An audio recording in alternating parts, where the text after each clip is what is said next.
Kelenteng Ban Hin Kiong atau yang dapat diartikan sebagai Istana Sujata Berkah. Data mengenai awal mulanya kelenteng ini didirikan terbilang kurang disebabkan karena pecahnya Perang Dunia Kedua pada 8 Desember 1941. Pemboman di kota Manado pada tanggal 7 September 1944 serta terbakarnya kelenteng pada peristiwa 14 Maret 1970. Namun menurut beberapa sumber terpercaya, kelenteng Ban Hin Kiong sudah berumur sekitar 400 tahun. Para perantau Tionghoa datang ke tanah Minahasa dan membangun pemukiman pada tahun 1607. Pemukiman warga Tionghoa menjadi semakin luas dan hal ini mendorong pembangunan kelenteng Ban Hin Kiong. Pada sekitar tahun tersebut, sebagai tempat ibadah umat Tionghoa pertama di Manado, pada saat itu kelenteng Ban Hin Kiong dibangun berupa kelenteng yang kecil dengan dinding nibung dan beratapkan rumbia. Pada tahun 1815, kelenteng Ban Hin Kiong mulai dibangun semi permanen yang dindingnya berbahan kayu dan atapnya dari bahan seng. Kelenteng ini dipugar lagi pada tahun 1854 sampai 1859 dan 1895 sampai 1902.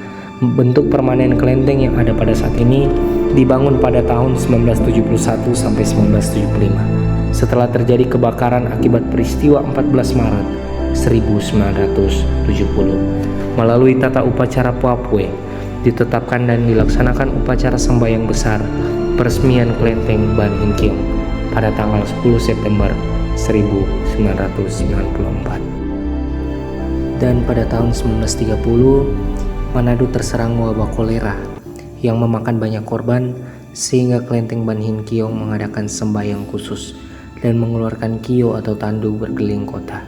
Alhasil wabah itu pun lenyap. Pada tahun 1957 terjadilah perang Permesta.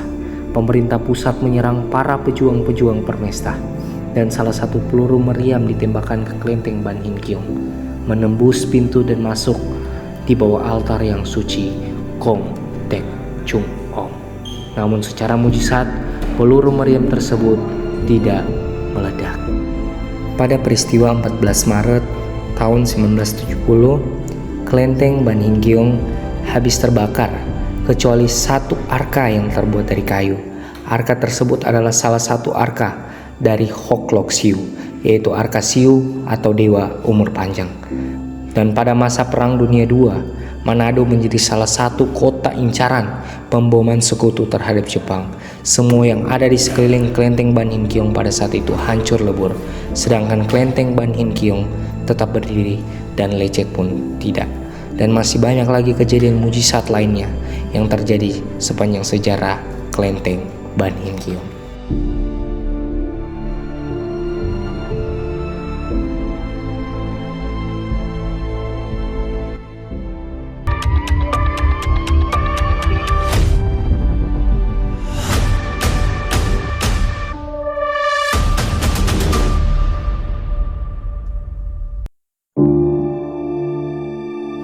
Ajaran dalam kelenteng ini menganut ajaran Tridharma.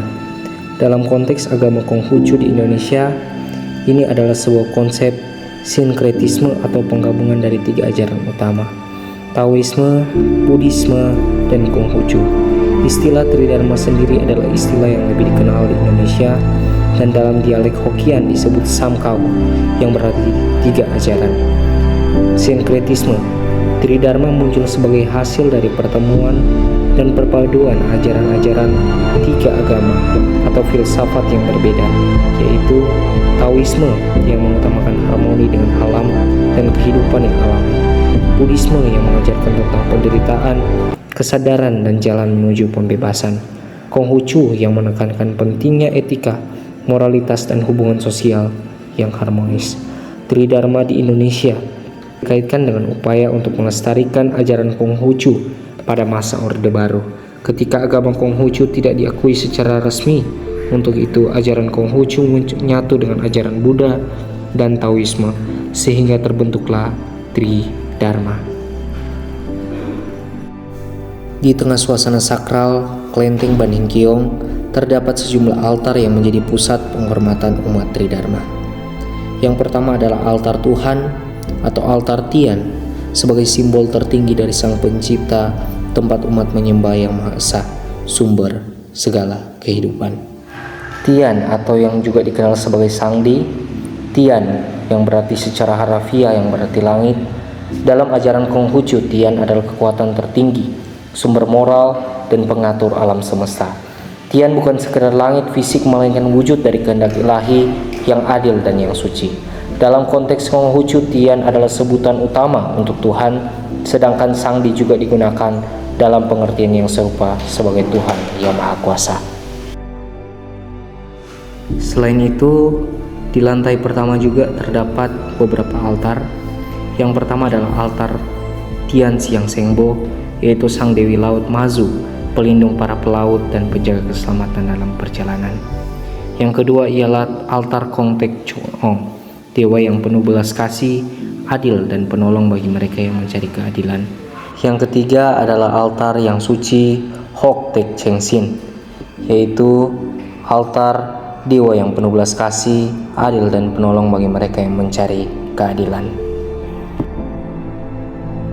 Selain itu, kalau kita melihat di lantai 1 terdapat berbagai ukiran atau lukisan yang memiliki makna simbolik tersendiri. Makna dari naga yang berarti kekuatan, macan yang berarti pelindungan. Secara keseluruhan, kedua simbol ini memiliki arti kekuatan dan perlindungan. Di lantai 2 kita akan menemukan satu altar yang ditempati oleh 3 nabi agung. Nabi yang pertama ialah Lao Tse dari Taoisme yang mengajarkan harmoni dan keseimbangan. Nabi yang kedua ialah Siddhartha Gautama dari Buddhaisme yang mengajarkan tentang penuntun menuju pencerahan. Dan nabi yang ketiga ialah Konghucu dengan pengajaran yang menekankan etika dan moral.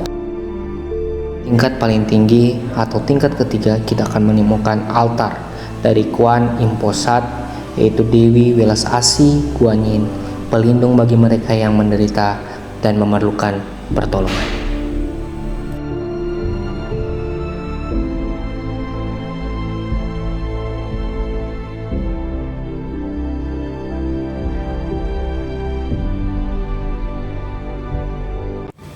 Bagi umat Konghucu, kematian bukanlah akhir, karena mereka percaya jiwa akan melanjutkan perjalanan ke alam lain, dan reinkarnasi atau kehidupan selanjutnya ditentukan oleh perbuatan baik atau buruk selama hidup.